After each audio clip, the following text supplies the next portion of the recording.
Well, good morning, everybody, and welcome to this week's Morning Coffee and a Thought, brought to you by Wings of Faith Ministries here in Sarnia. This morning, I want to relay a thought that has basically struck me in the last week or so in reading the Gospel of John. And that was the sense of Jesus' commitment, his dedication, and even a sense of urgency to the mission that his Father had called him to. We see this displayed in the Gospel of John, although it is implied in the other three Gospels. And that's what I want to center on this morning. Jesus' focus, his dedication, and his resolute commitment to the ministry and mission that God had sent him here to fulfill. We'll get back to our thought in just a moment, but first of all, I want to remind you that Morning Coffee and a Thought can be seen every Friday beginning at 1 p.m. on our YouTube channel and on Sunday mornings beginning at 8 a.m. on our Facebook page. And we hope that you will join us. Also, if you want any information, if you have a prayer request or you want to make a donation to our ministry, you can do all of that at our website, wingsoffaithministries.ca. And if these messages or thoughts resonate with you, we hope you would like and subscribe to our YouTube channel. We would really appreciate that. Now let's get back to our thought. In John chapter 4, we have an account of Jesus meeting a woman at a well in the area of Samaria. Out of the conversation he has with the woman, he wins her trust. She has some hesitation in the beginning because she's a Samaritan and he's Jewish. But as he reveals her life to her, she comes to believe that he could possibly be the Messiah. She runs away from the well back into the village of Sychar to tell the residents there that possibly she has had an encounter with the Messiah. While that conversation was going on, his disciples were in the village of Sychar seeking some food. They're on their way back, and in their minds, they're wondering why, A, Jesus has had this conversation with this Samaritan woman, and B, it seems Jesus, even though tired when they arrived at the well, now seems kind of refreshed. And so they're wondering, could someone have possibly brought him food? So while their minds were thinking all these thoughts, Jesus' mind was in a totally different place. The woman had now reached the village, had told the residents, and now they were coming out to the well to find out whether what this woman was saying was true. Jesus, seeing these people coming, said to the disciples, "Don't say 4 months more and then the harvest. Look around you. The harvest is already here." He was talking and his mind was focused on his mission. People were coming out to see him and to hear the word of God. He would go on to say to them, others have done the hard work. They sowed the seeds. That's how this woman knew about the fact that there would be a Messiah coming.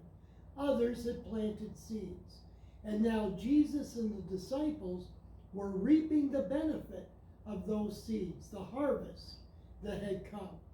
Jesus ended up staying in that Samaritan village for 2 days before heading back to his hometown in Galilee. But notice the focus on the mission. In John chapter 9, as Jesus and his disciples are walking around the temple area, they run into a man that was born blind. Again, Jesus and his disciples are on two different wavelengths. The disciples asked the Lord, "Who sinned? Was it this man or someone in his family that he had been born blind?" Jesus replied to them, "Neither this man nor his family sinned that this has happened to him, but that the work of God may be mightily displayed in his life." Then he goes on to say to them, "While we have the daylight, I have to fulfill the work that my Father has called me to do. Night is coming when no one can work." What that meant was Jesus knew that already opposition was building against his ministry, and he would only be here for a temporary period of time. And his mindset was to totally complete the mission God had set for him, which included this man. When the man born blind was healed, it caused a huge controversy among the group of Pharisees who couldn't decide how this miracle could happen when it was taking place on a Sabbath day, the healing of Jesus. And so Christ had created quite a controversy among the religious establishment.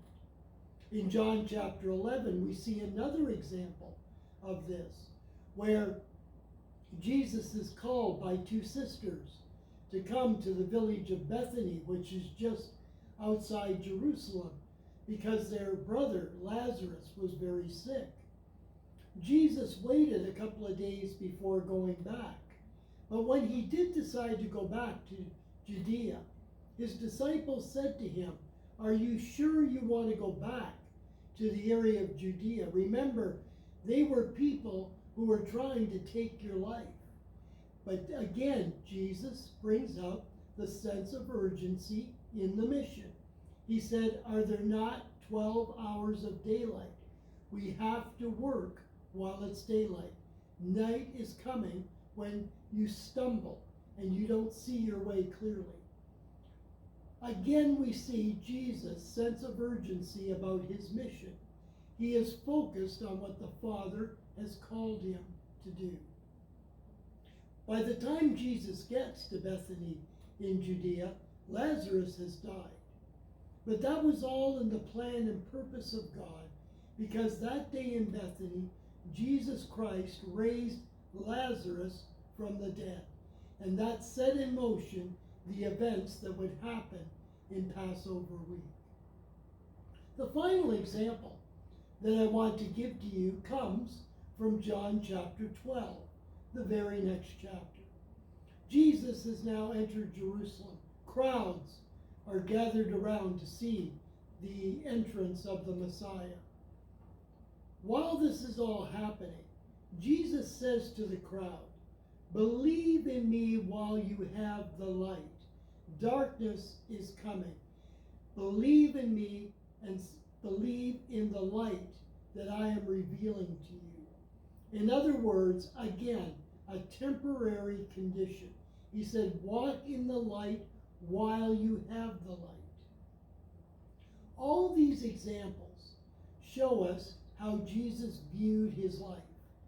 He was only on this earth for 33 years, and only 3 of those years was Jesus actively involved in ministry.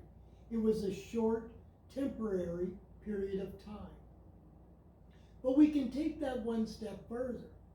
We are only here for a temporary period of time. And God has called us as believers to do and fulfill the works that he's called us to do as Christians, as followers of Christ. Christ knew that his time was temporary and that his visitation here was going to end. And so he was resolute, determined, focused to fulfill all the work that God had called him to fulfill. He brings this out at the Last Supper, talking to his disciples. And he, in his prayer in John 17, he mentions, "I have completed all the work you gave to me to do." Focus, resolute commitment to the mission God had called him to. Christ never lost focus. In the New Testament, we are called to do the same. Paul will say to the Colossians, make the most of all your opportunities that God gives you while here on this earth. Paul will say to his protege, Timothy, Timothy, I charge you, stay with the gospel, stay with your mission. Don't get caught up in civilian affairs. Live the life of a soldier, a committed life to follow the commands and the opportunities that God gives you. This was the resolute command of the apostle, and that's what the apostles believed, that they were called to do the works of God and to focus on what God had called them to do. It is so easy in the life we live, in the world we live in, to get sidetracked, to get our minds off what God has called us to do, and to become involved in civilian affairs, get involved with things that really don't pertain to us, or that God has not really called us to. And so I want to leave you with that thought today. Christ's commitment to the mission and ministry that God gave to him, and how the Apostle Paul and the other apostles carried on that mindset.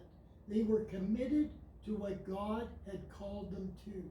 They never got off the track and got themselves involved in what Paul called civilian affairs. They kept their minds and hearts focused on their relationship with God and the mission and ministry that God had called them to. Walking in the faithfulness of Jesus Christ, committed to what God's called us to. That's my thought for today. Have a wonderful week. Enjoy your coffee, and we'll see you again next week.